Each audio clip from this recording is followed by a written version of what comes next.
Hi friends, welcome to Tamil Hema channel. இன்றைக்கி நம்ம பார்க்க போகிறது பச்சை பயிறு கிரேவி. இதோட பெனிஃபிட்ஸ் நான் ஆல்ரெடி சொல்லியிருக்கேன். அந்த வீடியோ பார்க்காதவங்க கீழே டிஸ்கிரிப்ஷன் பாக்ஸில் லிங்க் மென்ஷன் பண்ணியிருக்கேன், செக் பண்ணிக்கோங்க. இப்போ அதுக்கு தேவையான பொருட்கள் பார்த்துடலாம். தேங்காய் பால் தேவைப்படும். நான் 2 பத்து தேங்காய் எடுத்து வச்சுருக்கேன். பருப்பு வேக வச்ச தண்ணி 1 கிளாஸ் எடுத்து வச்சுருக்கேன். அண்ட் வேக வச்ச பருப்பு இங்கே பாருங்கள். இந்த பச்சை பயிறு பருப்பு பாருங்கள், ரொம்ப குழையாமல் வேக வைக்கணும். இந்த மாதிரி 5 பச்சை மிளகா கீரி வச்சுருக்கேன். இஞ்சி பூண்டு பேஸ்ட், 2 மீடியம் சைஸ் தக்காளி, 2 மீடியம் சைஸ் வெங்காயம். அண்ட் புதினா ஒரு கைப்பிடி அளவு இருந்தால் போதும், நிறைய வேணாம். புதினா ஃப்ளேவருக்கு தான் நான் ஆட் பண்ணுறேன். புதினா ஆட் பண்ணிங்கன்னா ரொம்ப நல்லா ஃப்ளேவர் கொடுக்கும். இந்த பச்சை பயிறு நான் ஓவர் நைட் சோக் பண்ணியிருக்கேன்.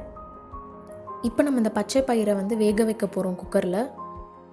இது நான் 1 டம்ளர் ஃபுல்லாக அந்த பச்சை பயிறு எடுத்திருக்கேன், அதாவது 100 ml இந்த கிளாஸ். இதில் நான் 2 டம்ளர் தண்ணி ஊற்றி வேக வைக்க போகிறேன்.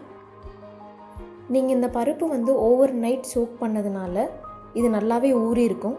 ஸோ ஒரே ஒரு விசில் வச்சா போதும், ரொம்ப வேக வைக்காதீங்க.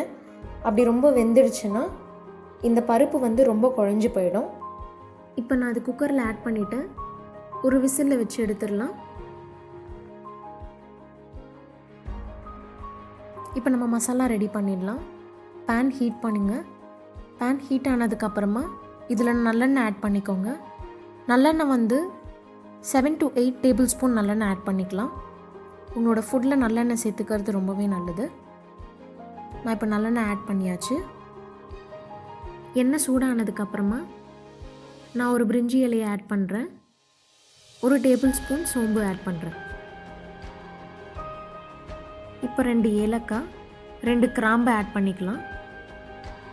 இதுக்கப்புறம் வெங்காயம் நம்ம ஆட் பண்ணிக்கலாம். வெங்காயம் நான் ஆல்ரெடி சொன்ன மாதிரி 2 மீடியம் சைஸ் வெங்காயம் நான் எடுத்திருக்கேன்.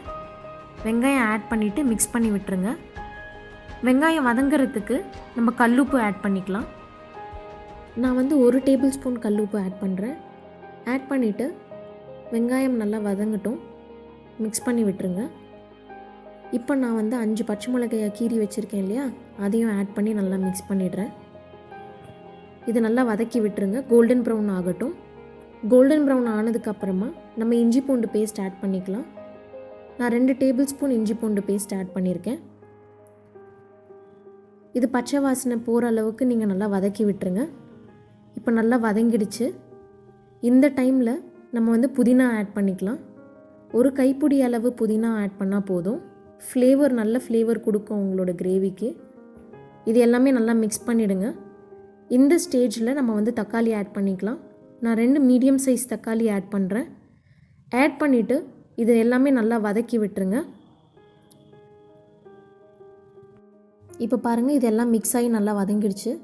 இந்த ஸ்டேஜில் நான் 1/2 டேபிள் ஸ்பூன் மஞ்சள் பொடி ஆட் பண்ணுறேன். ஆட் பண்ணிவிட்டு நல்லா மிக்ஸ் பண்ணி விட்டுருங்க. இது எல்லாம் நல்லா மிக்ஸ் ஆனதுக்கப்புறமா நம்ம வேக வச்ச பச்சை பயிறு பருப்பு இதோடு சேர்த்து ஆட் பண்ணிடலாம். ஆட் பண்ணதுக்கப்புறமா இது எல்லாமே நல்லா மிக்ஸ் பண்ணிவிடுங்க. இப்போ பாருங்கள், மசாலாஸ் எல்லாமே பருப்போடு நல்லா மிக்ஸ் ஆகிடுச்சு. இந்த ஸ்டேஜில் நம்ம வேக வச்ச பருப்பு தண்ணி ஆட் பண்ணுறோம். நான் 1 கிளாஸ் பருப்பு தண்ணி ஆட் பண்ணுறேன். ஆட் பண்ணி விட்டுட்டு ஒரு 2 மினிட்ஸ்க்கு கொதிக்க விட்டுருங்க. மீடியம் ஃப்ளேம்லேயே இருக்கட்டும், ஹை ஃப்ளேமில் வைக்க வேணாம்.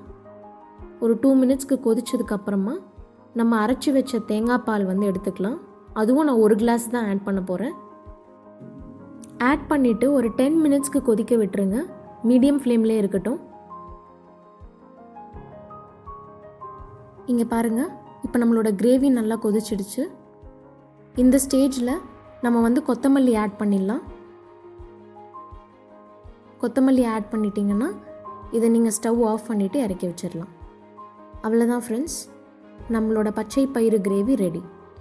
இது கப்பக்கிழங்கோடு சாப்பிடும் போது, அதாவது மரவள்ளி கிழங்கு பொரியலோட இங்கே பாருங்கள் ஆட் பண்ணி சாப்பிடும் போது ரொம்ப டேஸ்ட்டாக இருக்கும். இது நீங்கள் ட்ரை பண்ணி பார்த்துட்டு உங்களோட கமெண்ட்ஸ் கொடுங்க. Thank you friends. வாழ்க வளமுடன்.